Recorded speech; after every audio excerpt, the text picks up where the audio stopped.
Maneno yale yale ya Abu Jahl yamekuja, isomeni suratul Qamar, iqtarabati saatu wanshaqa alqamar wa in yarau ayatan yu'ridu wa yaqulu sihrun mustamir. Kiyama kimekaribia. Sura hii ilikuwa inatupa habari wakati huo wa mtume, inasema kiyama kimekaribia. Kutoka wakati huo mpaka leo kimefika. Iqtarabati saatu wanshaqa alqamar. Katika aya nyingine, ata amrullahi fala tastajiluhu subhanahu wa ta'ala amma yushrikun. Ata wa fi'l madhi, manake kimeshapita, yani kimeshafika qiyama. Ata amrullah, limeshakuja jambo la Allah, yani qiyama. Fala tastajiluhu, msiwe na haraka. Kwa nini? Innahum yarawnahu ba'idan wa narahu qariba. Sasa Bwana Mtume sallallahu alayhi wasallam alisema tuhisabu mambo sita, udud sittatan au udud sittan baina yaday saa, hesabuni mambo sita. Hayo mambo sita kutokea katika wakati wake Mtume anasema ya hesabuni hayo. Yakishatokea mambo sita hayo, jueni kwamba mbele yake sasa kiyama. Kiyama hakijulikani ndugu zangu, lakini sharia, sharti, alama zinajulikana. Yasalunaka anis saati ayyana mursaha fima anta min dhikraha ila rabbika muntahaha innama anta mundhiru man yakhshaha. Anasema wanakuuliza kuhusu kiyama ni lini. Na bedui mmoja alikuja akamuuliza mata saa, ni lini kiyama Muhammad? Gamba ma a'dadta laha, kwani umekiandalia nini hicho kiyama? Mtume hajui kiyama ni lini, anamuuliza umekiandalia nini? Anasema sina amali nyingi, lakini uhibbu Allah wa rasulahu, nampenda Mungu na mtume. Gambia anta ma'a man ahbabta yawm alqiyama, basi utakuwa na wale unaowapenda siku ya kiyama. Hakumwambia tarehe fulani wala mwezi fulani wala mwaka fulani, kwa sababu mtume hajui ni lini siku ya kiyama. Hata katika hadithi ya Umar ibn al-Khattab, Imam Muslim, hadithi ya alikuja bwana mmoja mwenye nywele nyeusi sana, nguo nyeupe sana, hata jalasa ila rasulillah fa asnada rukbatayhi ila rukbatayhi, akamuuliza mtume. Mwisho alimuuliza swali, mata saa akhbirni ani saa, nieleze Muhammad kuhusu kiyama ni lini? Mtume akasema mal mas'ulu anha bi'alama min as-sa'il. Angalia adabu ya Mtume sallallahu alaihi wasallam, anasema hakuwa mwenye kuulizwa, yani yeye Mtume ni mjuzi wa kiyama kuliko muulizaji. Muulizwaji hana ujuzi wa kujua kiyama ni lini, labda muulizaji. Wewe unatoka kwa Mungu huko, pengine habari zote za kiyama unazo. Basi akamwambia akhbirni an amaratiha, kama hujui ni lini nieleze dalili zake. Mtume akamwambia dalili nazijua, antalida al-amatu rabbataha.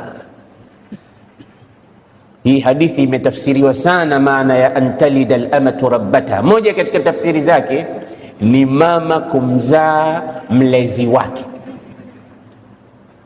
mwanamke amzae mlezi wake. Kwa maana ya kwamba ukiona mwanamke leo mtoto aliyemzaa, yule mtoto anakuwa kama ndio mama na mama anakuwa kama mtoto, ni dalili za kiyama. Na hizo mnaziona leo, kwa sababu mtoto wa kike yeye ndo anamwamrisha mamake. Sasa basi mama, mimi natoka nifulie zile nguo zangu pale, alafu nitaandikie kitanda changu, alafu nipikie leo, nataka chips na chicken, usisahau mama. Haya imebadilika sasa. Kisha anatoa amri akisikilizwa, akiambia mama leo hakuna ruksa kwenda pala fulani, hakuna ruksa. Akisema mama leo utakwenda, kuna harusi ya shoga yangu, lazima uende, tena uvae mini, mama atavaa. Mama anaweza akafanywa kama kinyago na watoto wake, na yeye anakubali tu. Imefika wakati ile antalida al-amatu rabbataha, ni mwanamke kumzaa mlezi wake, yani mama yake. Hii ni moja katika tafsiri. Tafsiri nyingine ni wajakazi ya watumwa kuja kuzaa mtoto ambaye ni bosi wake mwenyewe, yani watakuwa watumwa wengi kiasi kwamba wataolewa hao, au watakuwa milki ya yamin kwa watu ambao kwamba ni mabosi wao, watazaa nao, na wakishazaa tayari wametaharar, hawako tena katika utumwa. Zote hizi ni tafsiri, lakini tafsiri nzuri nimeipenda hii ambayo leo tunaiona, watoto wa kike wao wakawa ndio wana amri kuliko waliowazaa. Ni dalili za kiyama. Kisha sewa antara alhufata alura ru'a ash-shah yatatawaluna fil bunyan, utakuja kuwaona watu waliokuwa si wastaarabu wa kuvaa, wanatembea miguu chuma, hawana nguo, wanatembea huko, watu wa majabalini wa mashambani huko, kazi yao kuchunga mbuzi na kondoo. Wao ndo watakuwa wanashindana kujenga majumba marefu marefu, wao ndo watakuwa viongozi, wao ndo watakuwa sasa wanaingia katika miji.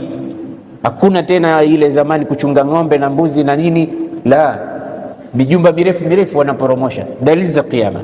Kisha akawataja wale wanawake, kasiyatun ariyatun mailatun mumilatun ruusuhunna kaasnimatil bukhti. Utakuja kuwakuta wanawake vichwa vyao kama nundu za ngamia, wamevaa lakini wako uchi. Mwanamke amevaa lakini yuko uchi, ziwe nguo 2, ziwe 3, ziwe 4, lakini zote hazikumfaa. Maziwa yanaonekana, kiuno kinaonekana, mgongo unaonekana, miguu inaonekana, nywele zinaonekana, lakini hayuko uchi, amevaa huyo. Hii ni hadithi ya Mtume sallallahu alaihi wasallam alipokuwa anaeleza kuhusu kiyama kikikaribia. Kabla ya kiyama mtayaona haya, mkiyaona haya tu kumbukeni kwamba kinachofuata ni nini? Kiyama. Hao wanawake leo wapo hawapo? Nisaun ariyat, wanawake waliouchi. Kasiyat, wamevaa lakini ariyat, kwa hakika wako uchi. Ruusuhunna kaasnimatil bukht, hizi ni zile style za masaluni zile. Unaona mtu ameweka kifusi juu ya kichwa chake. Naam, sijui kinaitwaje, labda nimekosea ndo mnanicheka, lakini dude limevimba hivi helmi. Zile zote ni katika dalili ya kiyama, zote ni katika dalili ya kiyama alizitaja Mtume sallallahu alaihi wasallam, na tunaziona mchana, usiku, jioni, asubuhi, kila siku. Sasa acha hii hadithi ni maarufu sana, tumeizungumza sana, lakini hii bwana Mtume anasema udud 6 baina yaday saa, hesabu mambo 6 alafu kiyama kinatokea. Mambo 6 hayo, la kwanza akasema Mtume, mauti, kifo changu mimi ni moja katika alama za kiyama, na hilo limeshakwisha kutokea. Mautu nabii, kufa kwake Mtume sallallahu alayhi wasallam, ni kitu cha kwanza alichokitaja kwamba hesabuni mambo 6, mkishafika 6 tu mujue kiyama kiko karibu. Mauti, kifo changu. Na Mtume baada ya kurudi hijjatul wada amekaa Safar, amekaa Dhulhijja, amekaa Muharram. Safar, tarehe 4 mwezi wa Safar, mfungo 5, aliandaa jeshi Rasulullah. Hili jeshi lilikuwa linakwenda Jordan, Balkan. Hili jeshi lilikuwa ndani kuna masahaba wakubwa kama Abu Bakar, Umar, Uthman, Ali, Abdurrahman, akina Saad ibn Abi Waqqas. Yule alikuwa anaumwa kule amepona, yule hakufa, yupo katika jeshi, lakini kiongozi wake alikuwa kijana mdogo miaka 18 akiitwa Usama ibn Zaid. Vijana hao wakati wa Mtume anapewa jeshi, kaaminiwa na Mtume, jeshi lina mabwana wakubwa kina Umar na Abu Bakar, analiongoza yeye. Namna vijana walivyokuwa wanaaminiwa wakati wa Mtume. Basi wakati jeshi limetoka, maradhi yalimzidi bwana Mtume, kwa sababu mwisho wa mfungo 5 kichwa kilianza kumuuma Mtume sallallahu alaihi wasallam. na hicho ndo kitambulisho cha kifo. Ndio maana watu wengi wakiumwa kidogo nakimbilia hospitali, maana yasije yakawa yale ya kuondoka. Basi mtu anatafuta tiba mapema. Rasulullah akaenda zake akamwambia mke wake, kichwa uaku kama yuaku rajulani minkum wa ra'sa. Maana anaingia ndani ya nyumba tu, bibi Aisha anamwambia Rasulullah, wa ra'sa, kichwa kinaniuma. Bibi Aisha anamwambia Mtume, kichwa kinaniuma. Mtume anasema bal ana wa ra'sa, mimi ndo kichwa kinaniuma. Mtume akafunikwa, akaanza kuugua maumivu, lakini wakati wa sala anaenda kusali, wakati wa sala anaenda kusali. Siku nyingine temperature ikapanda sana mpaka akaitisha maji, akawekwa katika chombo, akasema nimwagieni maji ndani ya chombo hiki. Akamiminiwa maji kama katika besen kubwa hivi, mpaka zikafika gelen au ndoo 7, anamwagiwa tu Rasulullah maji yale, kwa jinsi mwili ulivyokuwa na temperature ulivyokuwa mkali na maumivu yalivyokuwa makali. Akaendelea hivyo mpaka Mtume akashindwa kabisa kwenda kusalisha, akatoa oda, akasema muru Aba Bakrin falyusalli bin nas, muamrisheni Abu Bakri awasalishe watu. Hawezi tena kutoka Rasulullah.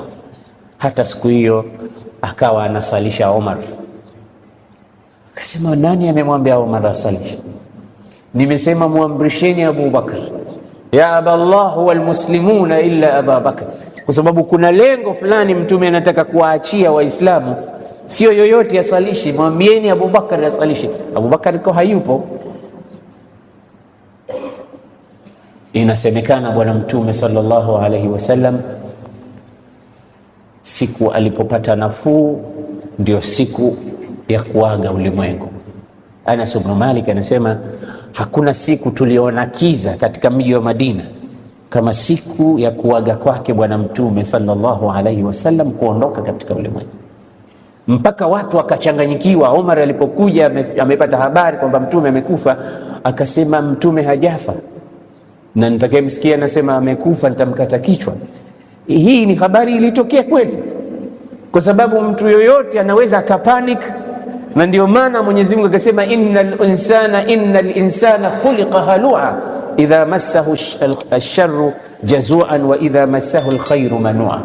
Mwanadamu ameumbwa na babaika, anaweza kuwa shock katika jambo mpaka asijue anasema nini kwa msiba uliotokea.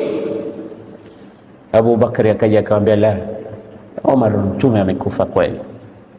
Na Mwenyezi Mungu anasema wama Muhammadun illa rasulun qad khalat min qablihi ar-rusul afa immata aw qutila inqalabtum ala aqabikum waman yanqalib ala aqibaihi falan yadurra Allah shay'an.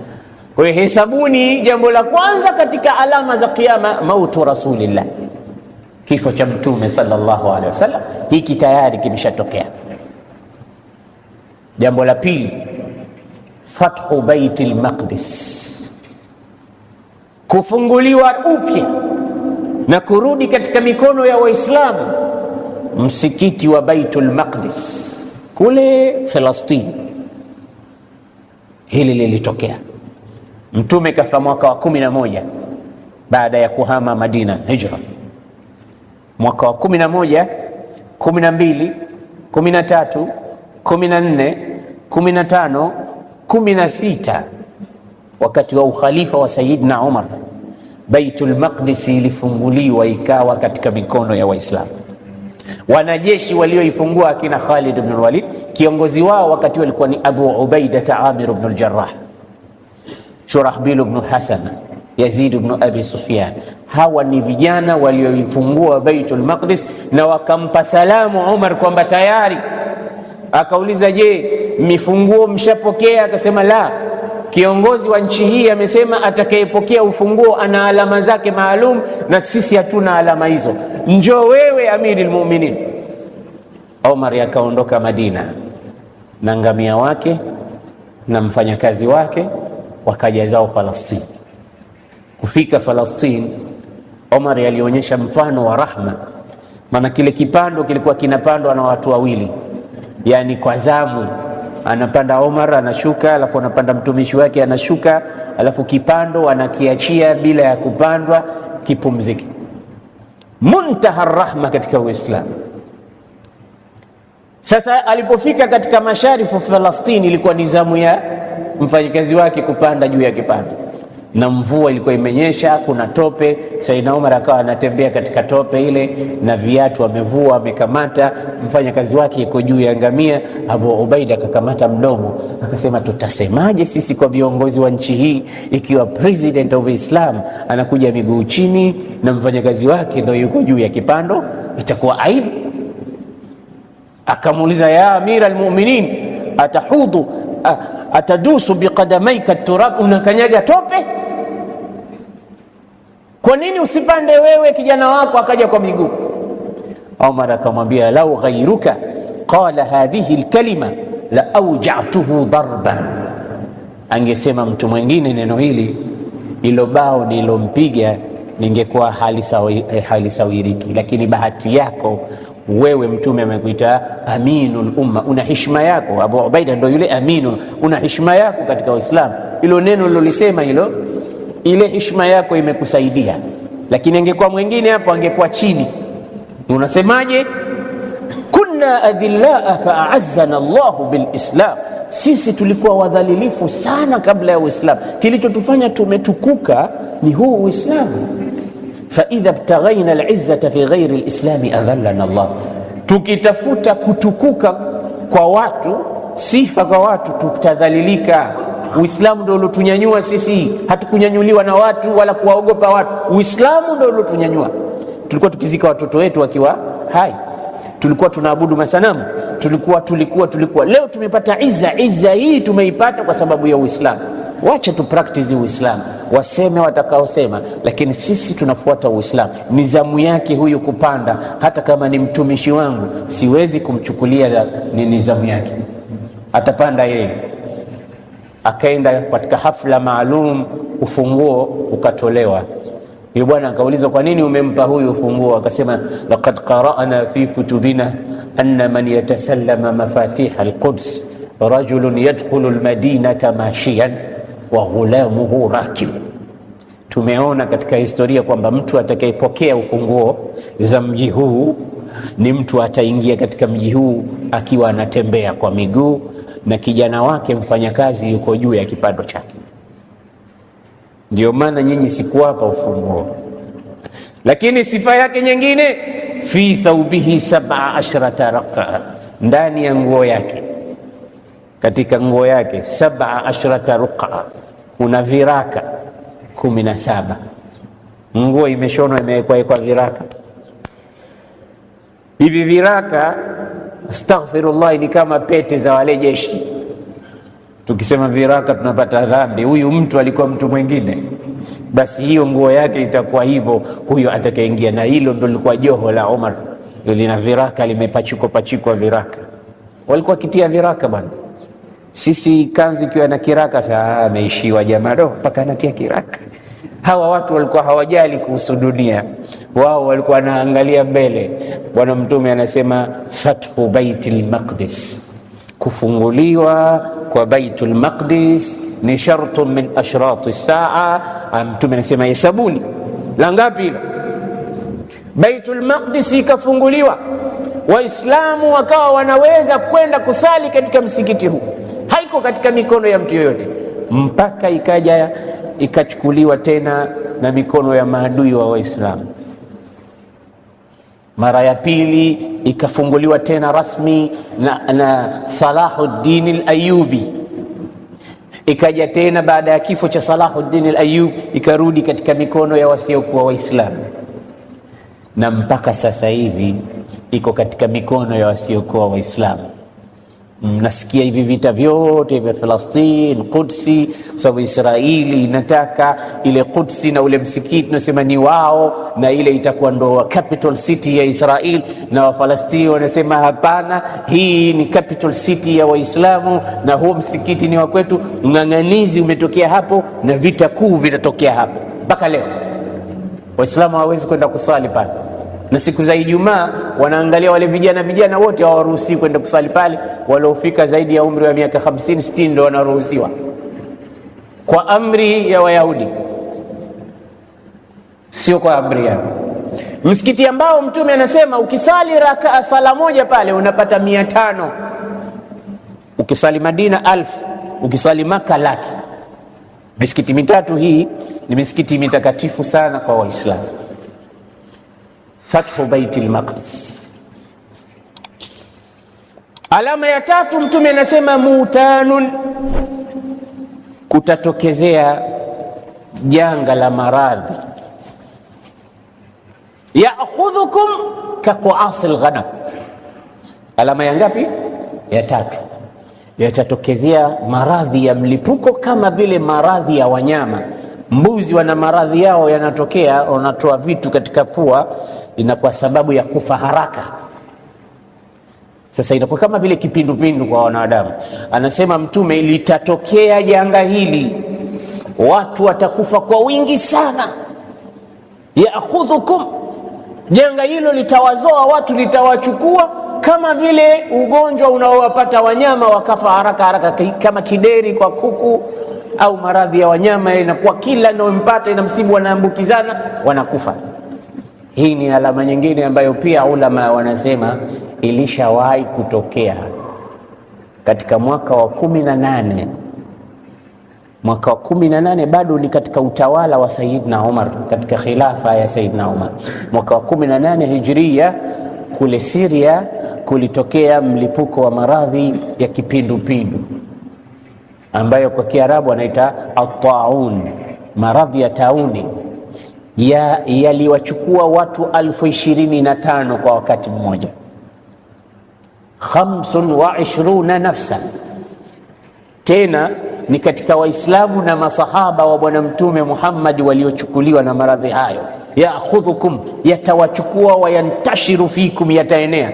Miongoni mwa waliokufa kwa maradhi hayo ni amiri wa jeshi lilofungua Baitul Maqdis, Abu Ubaida Amir ibn al-Jarrah, alikufa katika maradhi hayo. Hata Sayyidina Umar kuna wakati alikuwa anataka kutembelea huko,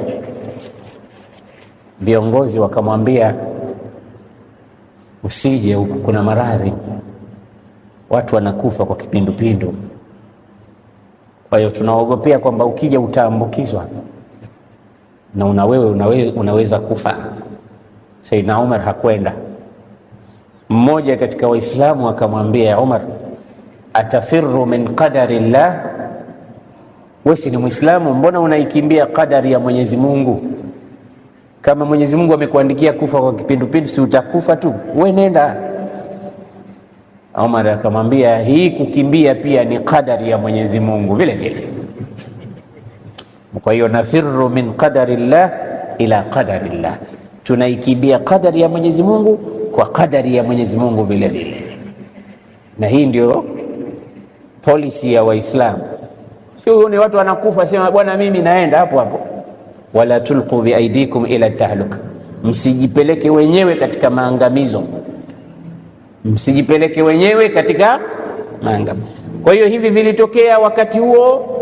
Ni kitu cha tatu ambacho ni alama miongoni mwa mambo 6 ambayo Mtume anasema udud baina yaday saati 6: mauti, fathu Baitul Maqdis, wa mutanun ya'khudhukum kaqa'asil ghanam. Jambo la 3. Jambo la 4, Bwana Mtume sallallahu alayhi wasallam akasema istifadhatul mal, itakuja wakati mali itakuwa nyingi sana, hela itajaa, watu watatosheka kutokamana na pesa na kipato wanachopata, itakuwa hela sio shida. Tasawwar ndugu yangu, leo katika kitu kigumu kupatikana pesa, lakini Mtume anasema kutafika wakati yu'ta ar-rajulu 100 dinar, mtu ataletewa dinari 100 au 1000 au milioni 1, apewe mbeze zako. Fayabaha wa yazallu sakhitan, hatochukua na atakasirika, ataendelea kukasirika, pamoja na kwamba hela ile amepelekewa itakuwa si chochote si lolote pesa. Na ulama katika kuizungumza alama hii wanasema pia imeshawahi kutokea wakati wa ukhalifa wa Umar ibn Abdul Aziz. Ilifika pahala watu wote hawana shida, mpaka ikatangazwa yeyote ambaye amestahiki kupokea zaka mwaka huu, matajiri wanasubiri, wapokeaji wa zaka hawaonekani. Kwa hiyo ya mgambo, yeyote fukara, maskini au asnafu thamani ya wale wanahitaji zaka, aje katika baiti mali almuslimina, zaka iko tayari. Hakuja maskini hata mmoja, hakuna mtu aliyekuwa tayari kupokea zaka. Ikatangazwa, Umar ibn Abdul Aziz akasema, man kana alayhi daynun, basi sisi tunasema hivi, yeyote mwenye deni, fasadadu dainihi ala hisabi baiti mali almuslimin, pesa zipo zimewekwa katika baiti mali almuslimin kwa sababu zimekosa kupewa, aliye na deni aje tumlipie deni lake. Ikatangazwa tena, man kana aziban wa yuridu an yatazawwaj famahruhu ala hisabi baiti mali almuslimin, yeyote ambaye ni kijana na kijana anataka kuoa na hana pesa, basi aje, mahari yake yatatolewa na baiti mali almuslimin. Vijana wakaoa. Wakati huo ulikuwa ni wakati ambao shida ya pesa ni mwiko, ulama wamesema. Lakini pia baadhi ya ulama wamesema hili litatokea katika akhiri zaman, wakati Isa atakapoteremka na Dajjal atakapouawa. Hizi alama kubwa kabisa zilizobakia hizi. Sasa kipindi hiki cha Isa yupo, mtu atapelekewa milioni dola, bwana, hela hizi, kwa sababu mtu ashayakinisha, ashaona yakini kwa macho yake kwamba sasa kiyama kiko karibu. Shughuli yake sio hela tena, zile hela bwana, peleka huko hela kwa wanaozitaka. Mimi sasa hivi na approach akhira tu. Isa kishashuka, Dajjal kishauawa, kutakuja wakati watu hawashughulishi tena na hela. Sasa hivi mtu hasali kwa sababu ya hela.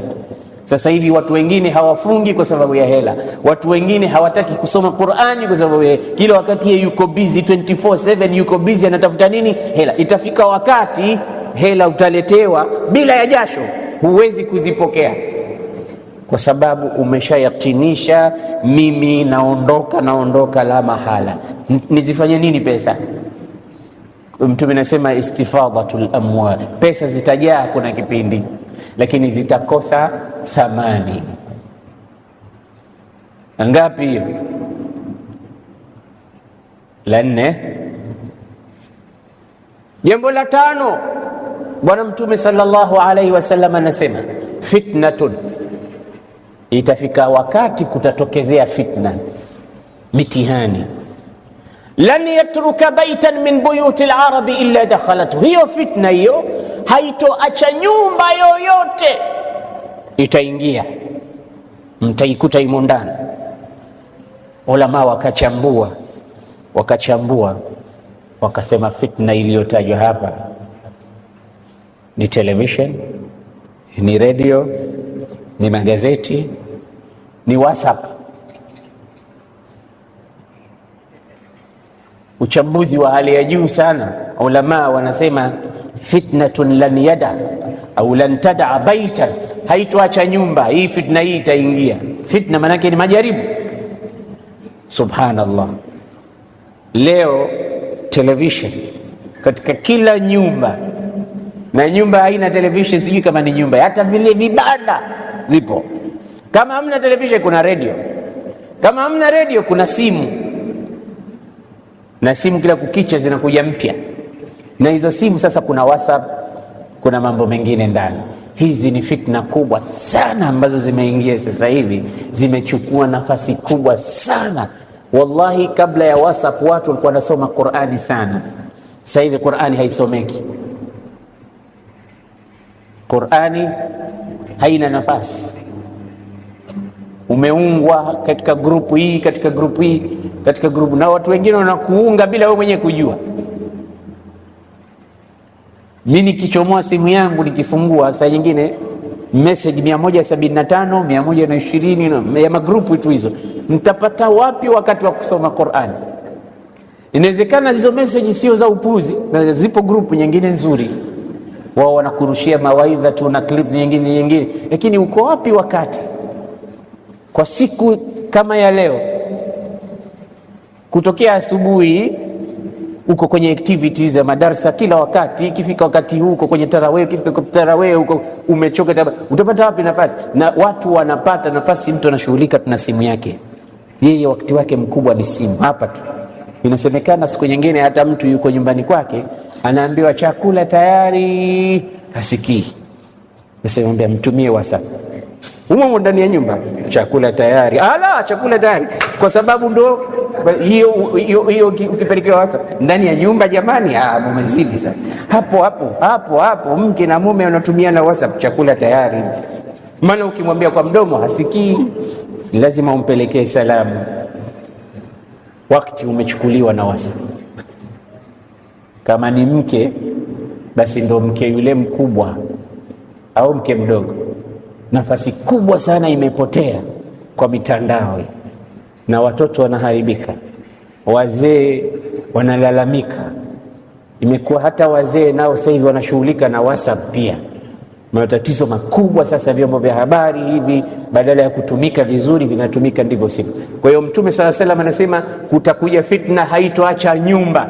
Hiyo fitna itaingia kila pahala, na miongoni mwa fitna hizo ni madishi hayo, ma satellite dish na ma channel yao, kila kukicha na kila kampuni inafungua ya kwake. Kila siku yanakuja mengine tu, mengi katika nchi yetu yamejaa. Kheri ni ndogo kuliko shari. Fitna hizi zipo au hazipo? Hizi ni katika alama za kiyama. Tunasubiri nini? Kipi kikubwa kinachosubiriwa? Mtume alieleza haya mambo yatatokea katika hadithi ya Zaid ibn Akhtab, hadithu sahih. Mtume sallallahu alaihi wasallam, Zaid ibn Akhtab anasema, salla Rasulullah bina alfajra, tulisali alfajiri siku moja pamoja na Mtume sallallahu alaihi wasallam. Thumma qama wa sa'ida almimbar, kisha Mtume akanyanyuka akapanda juu ya mimbar. Fakhatabana, akatupa khutba refu, hatta dhaharat adh-dhuhr, hatta hadarat adh-dhuhr, mpaka wakati wa sala ya dhuhuri hatukutoka, adhuhuri imeingia. Faqama Mtume, fanazala, akashuka katika mimbar, wasalla, akasali adhuhuri. Thumma sa'ida al-mimbar, kisha akapanda tena mimbar. Fakhatabana, akahutubia Mtume sallallahu alaihi wasallam, hatta hadarat al-asr, mpaka ikafika sala ya alasiri. Fanazala, akashuka, wasalla al-asr, akasali alasiri. Thumma sa'ida al-mimbar, kisha akapanda tena mimbar. Fakhatabana, akatupa khutba Rasulullah, hatta gharabat ash-shams.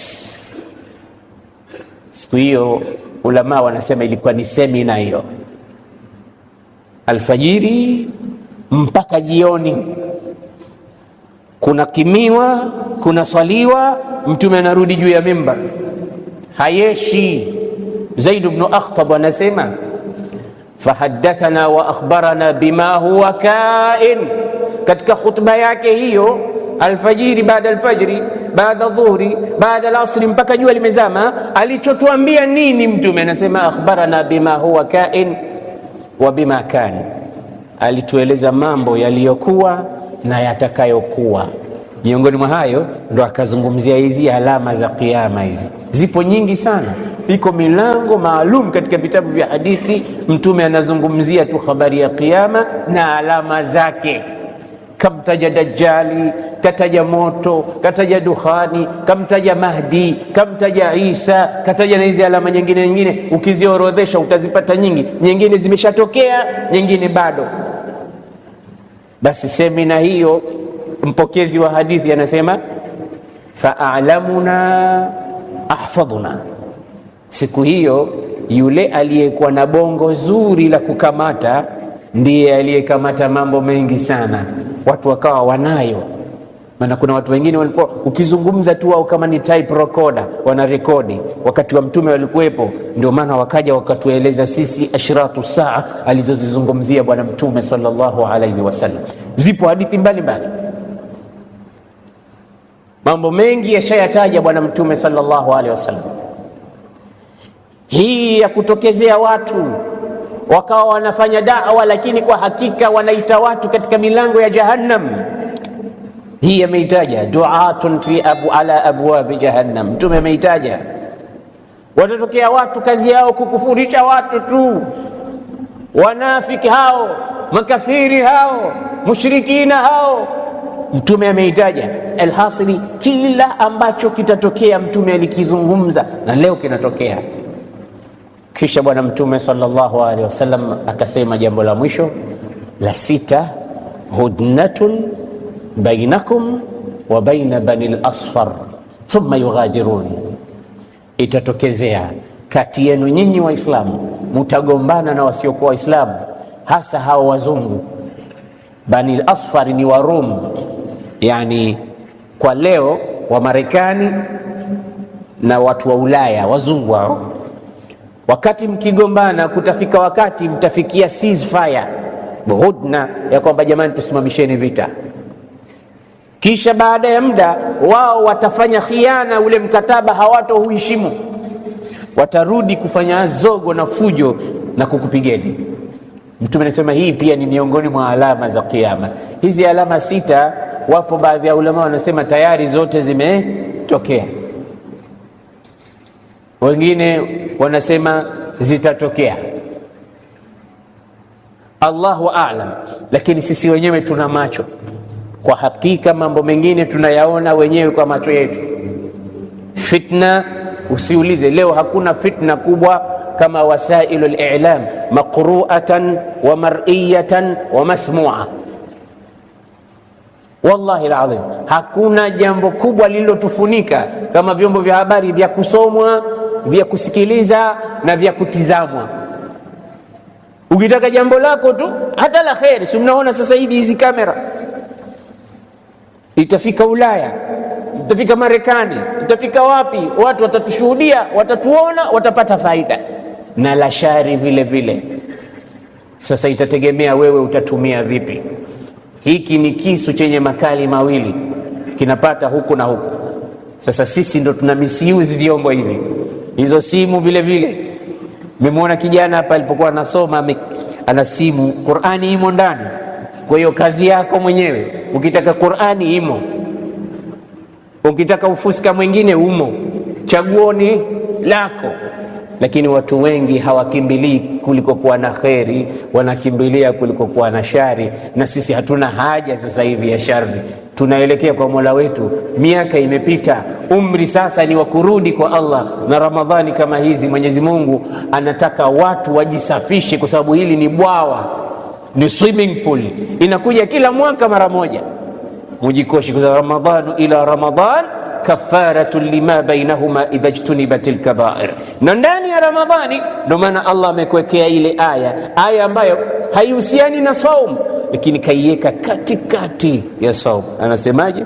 wa idha sa'alaka ibadi anni fa inni qaribun ujibu da'wata ad-da'i idha da'an falyastajibu li waliyu'minu bi la'allahum yarshudun. Waja wangu wakikuuliza mimi niko wapi, waambie niko karibu nao, najibu maombi ya mwenye kuniomba atakaponiomba, nao wanikubalia yangu, waniamini ili wapate kuongoka. Aya hii haihusiani na saum, lakini imepachikwa katika shahru Ramadhan alladhi unzila fihi alquran, na uhilla lakum laylata as-siyam ar-rafathu ila nisaikum. Yote ni kukubembeleza wewe kwamba una wakati mzuri wa kumwomba Mwenyezi Mungu. Hii simu haitokufaa chochote mbele ya Allah. Hii mitandao inakuharibia wakati wako tu. Wallahi, hata sekunde moja ambayo hutomtaja Mwenyezi Mungu ndani yake, utakuja kuijutia siku ya Kiyama.